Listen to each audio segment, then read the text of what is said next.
Apollo and Daphne. Daphne was Apollo's first love.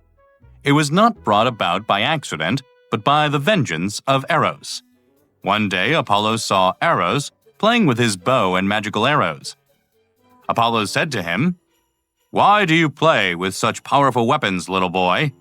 Leave those for men who are worthy to use them. I myself have recently killed a terrible beast with my arrows.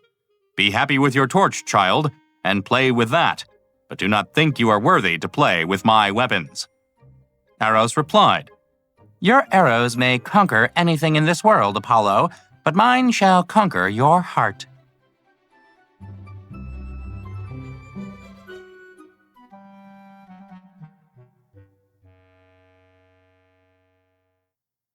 As he said this, he chose two arrows of different workmanship, one to cause love, the other to repel love.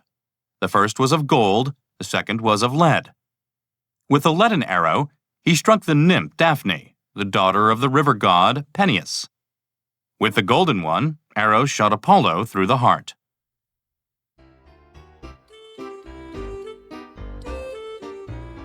Daphne delighted in woodland sports and in hunting wild animals. Many suitors wanted to marry her, but she ignored them all because of Eros's arrow.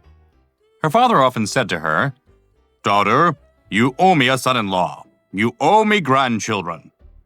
Daphne would throw her arms around her father's neck and say, "Dearest father, please allow me always to remain unmarried, like the goddess Artemis." Finally, Peneus gave his permission for Daphne to remain single. However, at the same time he said, "Your own beauty will cause you to be married someday." When Eros's arrow struck Apollo, the god immediately fell in love with Daphne. He longed to make her his wife. To him, her eyes were as bright as stars. He saw her lips and was not satisfied with only seeing them. He admired her hands and arms, naked to the shoulder. He followed her in the woods, and she fled from him, swifter than the wind.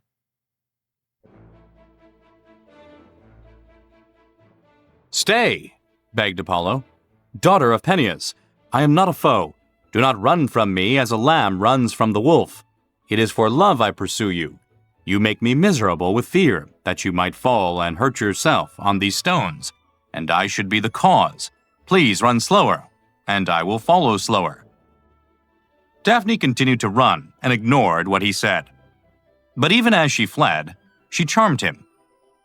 The wind blew her garments, and her unbound hair streamed loose behind her. Sped by Eros's magic, Apollo ran after her. In this fashion, Apollo and Daphne ran through the woods. He ran for love, while she ran for fear. Apollo was faster, and he slowly closed the distance between them. Daphne's strength began to fail. She knew she was about to fall down, so she called upon her father. "Help me, Peneus! Open the earth to swallow me, or change my form, which has caused me to come into this danger."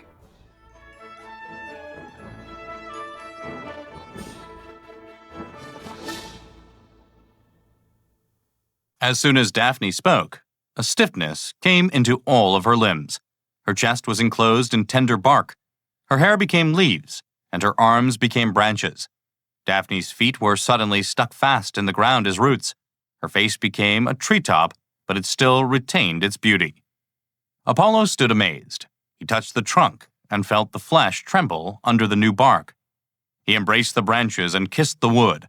The branches shrank from his lips. "Since you cannot be my wife," said Apollo, "you shall certainly be my tree. I will wear you for my crown, and I will decorate my harp and my quiver with you. When the great Roman conquerors lead victory parades in their capital, they shall also wear you as their crowns. And as eternal youth is mine, you also will always be green, and your leaves will never grow old." Daphne, now changed into a laurel tree, bowed her head in grateful acknowledgement.